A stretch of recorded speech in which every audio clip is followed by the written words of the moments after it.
Hi there, I'm Dokus, and today we'll get you started with your ATOS Q. In this tutorial, I'll show you how to make a scan with the GOM Inspect suite. Feel free to pause at any point to follow along. There are also chapter segments if you wish to skip ahead. In our previous video, I showed you how to set up the complete system. Now I've put the ATOS Q on the tripod so I can easily move around if necessary. The part we will be scanning for our first scan part will be this casted part. Let's open up the software. The GOM Inspect suite always opens with the same starting page. We can start with a new project, open an existing project, or go to the recently used projects. We also have the possibility to download sample data, or go to the Get Started for more information. Let's start with a new project.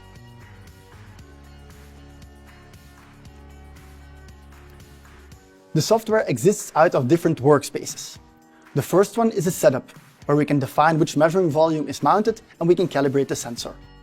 The second one is a digitizing workspace, which we will use to digitize our part.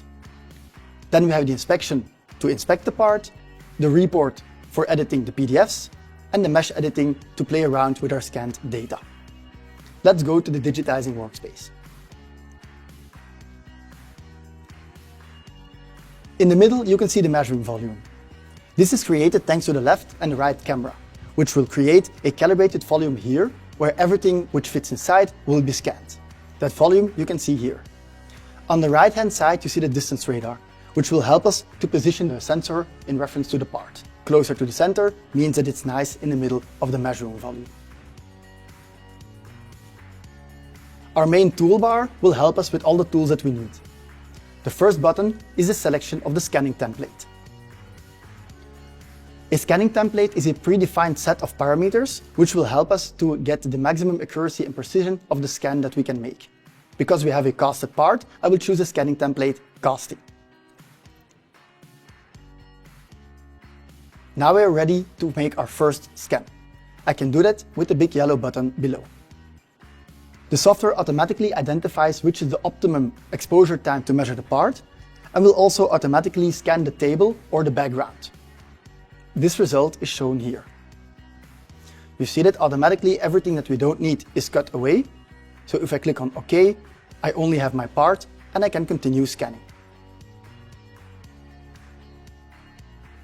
Thanks to the reference points that I've put on the part, I can easily rotate the part and transform each next scan on the previous one with a very high accuracy.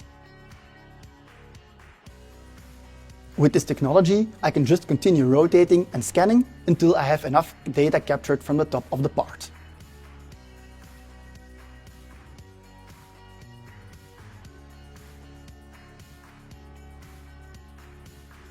When enough data is captured, I can go to our final step.